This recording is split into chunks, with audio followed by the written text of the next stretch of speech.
civilization and humanity. And just this week, the Ethiopian Cultural Center was inaugurated here in Delhi.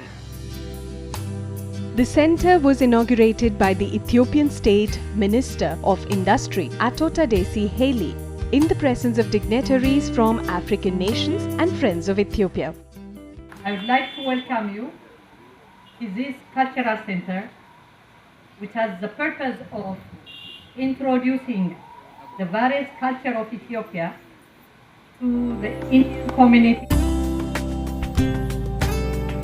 Science tells us that this country, located in the Horn of Africa, is the birthplace of Homo sapiens and is therefore where civilization itself was born. The gallery of artifacts in the center is but a small introduction to the wonders of this African country. So I was just going through this particular brochure here which speaks about Ethiopia, and I'm not at all surprised when they're calling it the tourist paradise. But what brings me back to the cultural center in the morning hours is the restaurant that they have here. Yes, the cultural center also has a food place. So here we are to taste Africa and to taste Ethiopia. The food menu is concise, but one look around and I can see that the guests are really enjoying every bite. I'm used to eat Italian food because it's not the first time I came there. But it's quite difficult for us coming from Italy, in the north of Italy, to eat spiced food. But in this occasion, I found this mutton very, very good because it tastes like the one I cook in Italy, you know, not the mutton, but roast or veal or something else. And the other vegetables were very good indeed. Cuisine and food is an integral part of a culture. So the best way to talk about any culture is to promote that kind of a cuisine and the food.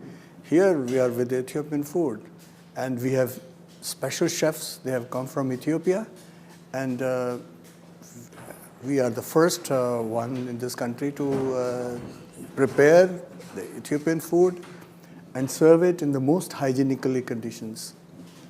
And most of the items you are getting it from Ethiopia. And the people have actually started liking this, and many people are coming to become a member only because of the food part. Ethiopian chefs busy themselves in the super swanky kitchen to cater to my order. The national dish is the injera. 5 different grains are mixed together and left to ferment for a few days. This is then poured out and cooked as and when required. When Prime Minister Manmohan Singh visited Ethiopia some years ago, he mentioned how the national dish of Ethiopia, which is called injera, resembles the Indian dosa. Newspapers at that time called it the dosa diplomacy. Now it's our time to taste the injera and find out if it's really true or not. While shellfish and pork is avoided, vegetables and meat are elaborately used in the Ethiopian kitchen.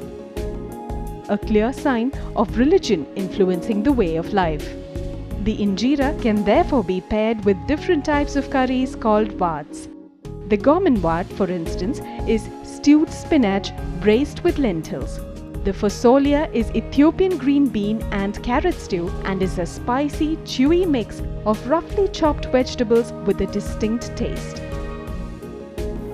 I've noticed that the Ethiopian dishes are very mildly spiced. So the goman, for instance, which is an Ethiopian spinach dish, you can actually taste the very flavors of the spinach right there.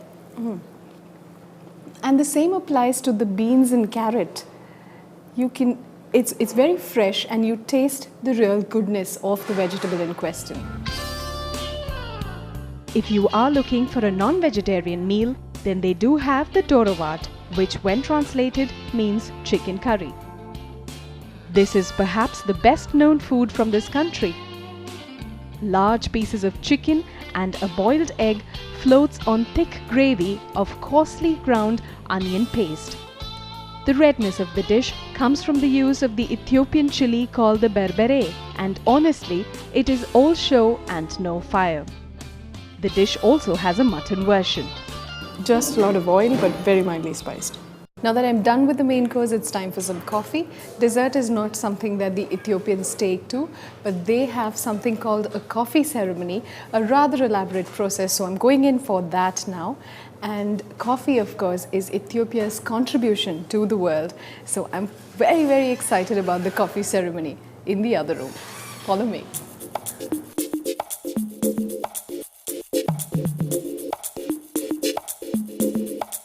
The Ethiopians take their coffee very seriously, and in the adjoining coffee room, I understood just how much. I huddled near the fire, helped in the roasting of coffee beans, and listened to stories from that faraway land. Once the aroma of freshly roasted coffee fills the room, it was time to grind and brew my drink. Fresh cups of strong coffee. The coffee here is really, really strong, but that's because it's just coffee beans, roasted coffee beans, no chicory, no milk, no sugar even. But it is a really good thing for headache, or so she says. And let me get back to my coffee. I'll see you next week, same time, same show. Do write to us through our Facebook page.